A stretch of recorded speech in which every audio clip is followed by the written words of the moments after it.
గతంలో 2 సార్లు వైఎస్ఆర్సీపీ పార్టీని గెలిపించినారు. ఓటర్లు గమనించుకోండి.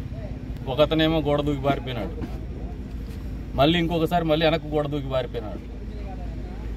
ఇంకొక ఆయనకేమో పాపం ఏం చేసినాడు కానీ ఆయన టికెట్ నిరాకరించడంతో అసలు ఆ పార్టీకి సంబంధం లేనటువంటి వ్యక్తిని, జెండా కూడా ఎప్పుడు మోయినటువంటి వ్యక్తిని తీసుకొచ్చి నియోజకవర్గంలో అభ్యర్థిగా పెట్టినారు. ఆయనేమో వచ్చినప్పటి నుంచి ఈ నియోజకవర్గానికి ఏం చేస్తాడో చెప్పడు. ఎంతసేపు బీజేపీ పార్టీకి, తెలుగుదేశం కోటేసే బీజేపీ పార్టీకి ఓటేస్తాడని చెప్తారు. ఇదే ఆయన స్లోగన్. అసలు నియోజకవర్గం ఏంది, ఈ నియోజకవర్గ సమస్యలు ఏంది, ఈ నియోజకవర్గం భవిష్యత్తు ఏంది, ఈ నియోజకవర్గంలో ప్రజల పట్ల ఆయనకు ఉన్నటువంటి చిత్తశుద్ధి ఏంది అక్కడ మాట్లాడు. సిఏ అంటాడు, ఎన్ఆర్ఆర్ అంటాడు. దీనికి మద్దతు తెలిపిండేది మాత్రము జగన్మోహన్ రెడ్డి ఎంపీలే. అది మర్చిపోతారు. ముస్లిం సమాజాన్ని ఉద్దేశిస్తూ పదే వ్యాఖ్యలు చేస్తూ ఉన్నాడు. ఆస్తులు లాగేసుకొని దేశం వదిలిచ్చేస్తారు వీళ్ళు అని చెప్పేసి. ఇటువంటి మతోన్మాదిని మీరు గెలిపిస్తారా? ప్రజలు ఆలోచన చేసుకోమంటాడు. ఇటువంటి మత విద్వేషాలను రెచ్చగొట్టేటువంటి వాళ్ళు అభ్యర్థులుగా ఉండాలా లేదా ప్రజలను ఆలోచన చేసుకోమంటాడు.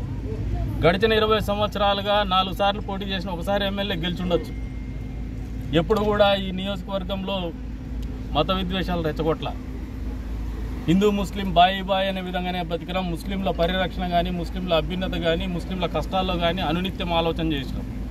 ఈ రోజు కూడా వాళ్ళంటే ఒక ప్రత్యేకమైనటువంటి అభిమానము, మా వంతు బాధ్యతగా వాళ్ళని మా సోదరులుగా మేము చూసుకోవాలనే ఆలోచనతోనే బతుకుతున్నాం. భవిష్యత్తులో కూడా అదే రకమైనటువంటి దృక్పథంతో బతకాలనే ఆలోచనతోనే మళ్ళీ ఉన్నాం. ముస్లిం సమాజం కూడా ఆలోచన చేసుకోండి. ఈ రకమైనటువంటి వ్యక్తుల్ని ప్రోత్సహించడం ద్వారా మీరు సమాజానికి ఏం చెప్పదలుచుకున్నారు, రేపు పొద్దున ఊర్లో ఏ రకమైనటువంటి ప్రెసిడెన్సీ సెట్ చేయదలుచుకున్నారో ఒకసారి ఆలోచన చేసుకోమంటాడు. కాబట్టే మమ్మల్ని మాకు మద్దతు తెలపమని చెప్పేసి కోరుతా ఉన్నాం. 20 సంవత్సరాలుగా మీరు మమ్మల్ని అన్ని రకాలుగా యాసిడ్ టెస్ట్లకు గురి చేసి ఉండొచ్చు, అన్ని రకాలుగా మమ్మల్ని అన్ని కోణాల్లో కూడా మమ్మల్ని గమనించుండొచ్చు. ఈ రోజు వరకు కూడా మీ వ్యక్తిగత లాభాపేక్ష కావచ్చు, మీ మత పరిరక్షణ పరిస్థితుల్లో కావచ్చు, మీ మతాన్ని కాపాడుకునేటువంటి పరిస్థితుల్లో కావచ్చు, ఆ మతానికి అభివృద్ధి చెందాల్సినటువంటి పరిస్థితుల్లో కావచ్చు, మీకు రావాల్సినటువంటి హక్కులు కావచ్చు, మీ ఈద్గాలో అభివృద్ధి కావచ్చు, మీ మసీదుల నిర్మాణం కావచ్చు, మీ షాదీ మహల్ నిర్మాణం కావచ్చు, మీ ముస్లిం పేద ప్రజల్లో ఉన్నటువంటి షాదీ ముబారకులు కావచ్చు, ప్రతి నిత్యం కూడా మీ జీవితంలో తెలుగుదేశం పార్టీ మంచి చేస్తూనే వచ్చిందని చెప్పేసి కూడా మీరు గుర్తిరగమంటాం. దాన్ని కూడా మేము అమలు చేస్తామని చెప్పేసి సార్వత్రిక ఎన్నికల సమరంలో కదిరి నియోజకవర్గం తరఫున ఎన్డీఏ కూటమి అభ్యర్థిగా ఈరోజు నేను నామినేషన్ దాఖలు చేయడం జరిగింది. ఈ ఎన్నికలు అనేది భారతదేశ ప్రజాస్వామ్య చరిత్రలో అతిపెద్ద పండుగ ఇది. ప్రత్యేకించి ఆంధ్రప్రదేశ్ రాష్ట్రానికి ఒక చారిత్రాత్మకమైనటువంటి ఎన్నిక కాబోతోంది. రాష్ట్రం ఏర్పడిన తర్వాత 10 సంవత్సరాల పాటు ఒకసారి తెలుగుదేశం ప్రభుత్వం ఏర్పడింది. ఒక్క ఛాన్స్ పేరుతో జగన్మోహన్ రెడ్డి గారికి ఒక అవకాశం ఇవ్వడం జరిగింది. ప్రజలు బేరీ చేసుకుంటున్నారు. 5 సంవత్సరాల కాలంలో ఈ నియోజకవర్గంలో కృష్ణానదీ జలాల్ని హంద్రీనీవా సుజల స్రవంతి ద్వారా ఇక్కడికి తీసుకురావడం జరిగింది. అది ఒక చారిత్రాత్మకమైనటువంటి ఘట్టం తెలుగుదేశం ప్రభుత్వ హయాంలో జరిగింది. అంతే స్థాయిలో కియా తీసుకురావడం జరిగింది ఈ జిల్లాకి. మరి జగన్మోహన్ రెడ్డి వచ్చిన తర్వాత ఈ జిల్లాకు కానీ రాష్ట్రానికి కానీ ఒరిగినటువంటి మంచేమీ లేదు. పోలవరం ఎప్పుడైతే తెలుగుదేశం ప్రభుత్వము పనిచేసిందో అక్కడికి ఆగిపోయింది. తర్వాత పని జరిగినటువంటి దాఖలాలు లేవు. పూర్తి చేస్తానని చెప్పేసి ప్రగల్భాలు పలికినాడు కాబట్టి ఇంతవరకు లేదు. అదే రకంగా ఆయన పలు హామీలు ఇచ్చినాడు. సిపిఎస్ వారంలో రద్దు చేస్తా అని చెప్పేసి, అదే రకంగా మద్యపాన నిషేధం చేస్తే కానీ ఎన్నికల్లో పోటీ చేయనని మాట్లాడి అన్ని రకాలుగా రాష్ట్ర ప్రజల్ని ఉంచేసినటువంటి పరిస్థితి. బటన్ నొక్కుడు కార్యక్రమంతో సంక్షేమం అమలు చేస్తున్నా అనే పేరుతో అప్పులు తీసుకురావడం తప్పితే అభివృద్ధి అనేది శూన్యం అని చెప్పేసి ప్రజలందరూ గ్రహించుకున్నారు. ఈ బటన్ నొక్కుడు కార్యక్రమం కూడా ప్రజలు మభ్యపెట్టేటువంటి కార్యక్రమం, ఎక్కడా ప్రజలకు మంచి జరిగేటువంటి వనగూరేటువంటి కార్యక్రమం మీద కాదని చెప్పేసి కూడా ప్రజలు గ్రహించారు. అన్ని రకాలుగా ఆంధ్రప్రదేశ్ రాష్ట్రాన్ని 5 సంవత్సరాల్లో తెలుగుదేశం ప్రభుత్వము అభివృద్ధి పదంలో నిలిపితే అంధకారంలోకి నెట్టేసినటువంటి ఘనత జగన్మోహన్ రెడ్డికి దక్కుతుంది. కాబట్టి ఈ రోజున అంధకారంలోకి నెట్టేయబడినటువంటి ఆంధ్రప్రదేశ్ రాష్ట్రాన్ని మళ్ళీ భారతదేశ పట్టణంలో ప్రథమ స్థానంలో నిలపాలంటే ఖచ్చితంగా మళ్ళీ చంద్రబాబు నాయుడు గారు ముఖ్యమంత్రి కావడం, తెలుగుదేశం ఎన్డీఏ కూటమి ఈ ఎన్నికల్లో గెలుపొందడం అనేది అనివార్యమైనటువంటి పరిస్థితి కాబట్టి చారిత్రాత్మకమైనటువంటి ఎన్నిక అని చెప్పేసి సందర్భంగా తెలియజేస్తున్నాను. ప్రజలందరూ విజ్ఞప్తి, ప్రత్యేక ఎస్టీలు కూడా ఆలోచన చేసుకోమంటున్నాం.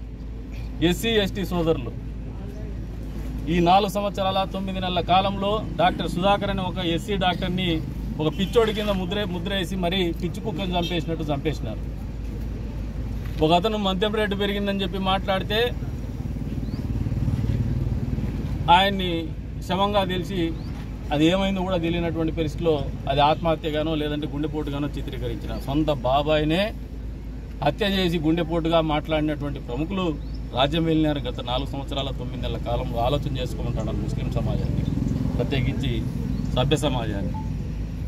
ఈయన ఆలోచన విధానం, వాళ్ళ నాయకుడు ఆలోచన విధానం ఆ రకంగా ఉంటే వాళ్ళ కార్యకర్తలు కానీ వాళ్ళ ఇతర నాయకులు కానీ ఆలోచన విధానం ఏ రకంగా ఉంటుందో ఒక్కసారి ఆలోచన చేసుకుంటారు. కాబట్టి ఈ రాష్ట్రాన్ని అభివృద్ధిలో పెట్టాలన్నా, ఈ రాష్ట్రంలో ఉన్నటువంటి ప్రజలు సుఖ సంతోషాలతో బతకాలన్నా, ఏదైతే అశాంతి నెలకొని ఉందో అన్ని వర్గాల్లో ఆ అశాంతిని దూరం చేయాలన్నా, మళ్ళీ ఈ రాష్ట్రానికి రాజధాని కావాలన్నా, పోలవరం పూర్తి కావాలన్నా, ఉద్యోగస్తుల జీవితంలో సిపిఎస్ అనే ఒక కక్ష సాధింపు చర్యకి ఫుల్ స్టాప్ పడాలన్నా, మీరు బ్రాండీ షాపుల దగ్గర ఉద్యోగస్తులు కాపలా కాసే పరిస్థితులు రాకుండా ఉండాలన్నా, మీరు స్కూళ్ళల్లో బాత్రూములు గడకుండా ఉండాల్సినటువంటి పరిస్థితులు రాకుండా ఉండాలన్నా కూడా తెలుగుదేశం ప్రభుత్వానికి ఎన్డీఏ కూటమికి మద్దతు తెలపని చెప్పేసి కోరుతా ఉన్నాము. అందుకే చెప్తున్నాను, ఈ ఎన్నిక అనేది ఒక చారిత్రాత్మకమైనటువంటి అవసరము, అన్ని వర్గాల వాళ్ళకని కూడా తెలియజెప్తున్నాను. కాబట్టి వచ్చే ఎన్నికల్లో ఏమాత్రం అనుమానం లేదు, ఎన్డీఏ కూటమి థంపింగ్ మెజారిటీతో ప్రభుత్వం ఏర్పాటు చేయబోతోంది. కాబట్టి కదిరి నియోజకవర్గ ప్రజలు కూడా విజ్ఞప్తితో ఆలోచన చేయండి. ప్రభుత్వ ఏర్పాటులో భాగస్వామిగా మమ్మల్ని ఎన్నుకోండి. ప్రభుత్వ భాగస్వామిని మమ్మల్ని చేస్తే ఈ నియోజకవర్గానికి జరిగే మంచి ఏందో మీకు గత 20 సంవత్సరాలుగా నా పనితీరే మీకు ఒక కొలబానంగా కూడా మీకు నిలుస్తుంది. ఆలోచన చేసుకోమని చెప్పేసి కూడా కోరుకుంటూ ఈ రోజున ఈ నామినేషన్ సందర్భంగా మనస్ఫూర్తిగా మమ్మల్ని ఆహ్వానించడానికి, ఆదరించడానికి, ప్రత్యేకించి వ్యక్తిగతంగా నా మీద ఉంటాడా పోతాడా, ఎన్నికల్లో వార్డు మెంబర్ కూడా నిలబడలేడు. ఈరోజు నామినేషన్ వేసి నిలబడిన ఎన్డీఏ కూటమి అభ్యర్థిగా మళ్ళీ చెప్తున్నా, కందికుంట వెంకటప్రసాద్ అనే వ్యక్తిని ఈ నియోజకవర్గ ప్రజలు గత 4 సంవత్సరాల 9 నెలలుగా నాయకుడిగా, వాళ్ళ కోసం బతికేటువంటి వ్యక్తిగా దగ్గరగా చూసినారు. కాబట్టి ఈ నియోజకవర్గం ఈ ఎన్నికల్లో ఖచ్చితంగా తెలుగుదేశం పార్టీ అభ్యర్థిగా, జనసేన, బీజేపీ, తెలుగుదేశం పార్టీ ఉమ్మడి అభ్యర్థిగా నన్ను గెలిపించబోతున్నారని బలంగా నమ్ముతున్నారు.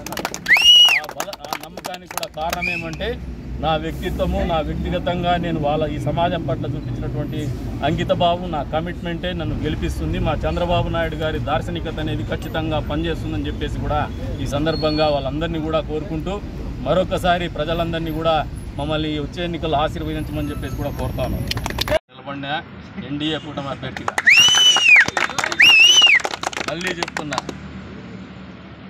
కందికుంట వెంకటప్రసాద్ అనే వ్యక్తిని ఈ నియోజకవర్గ ప్రజలు గత 4 సంవత్సరాల 9 నెలలుగా నాయకుడిగా, వాళ్ళ కోసం బతికేటువంటి వ్యక్తిగా దగ్గరగా చూసినారు. కాబట్టి ఈ నియోజకవర్గం ఈ ఎన్నికల్లో ఖచ్చితంగా తెలుగుదేశం పార్టీ అభ్యర్థిగా, జనసేన, బీజేపీ, తెలుగుదేశం పార్టీ ఉమ్మడి అభ్యర్థిగా నన్ను గెలిపించబోతున్నారని బలంగా నమ్ముతున్నారు. ఆ నమ్మకానికి కూడా కారణం ఏమంటే నా వ్యక్తిత్వము, నా వ్యక్తిగతంగా నేను ఈ సమాజం పట్ల చూపించినటువంటి అంకితభావం, నా కమిట్మెంటే నన్ను గెలిపిస్తుంది. మా చంద్రబాబు నాయుడు గారి దార్శనికత అనేది ఖచ్చితంగా పనిచేస్తుందని చెప్పేసి కూడా ఈ సందర్భంగా వాళ్ళందరినీ కూడా కోరుకుంటూ మరొకసారి ప్రజలందరినీ కూడా మమ్మల్ని వచ్చే ఎన్నికలు ఆశీర్వదించమని చెప్పేసి కూడా కోరుతాను.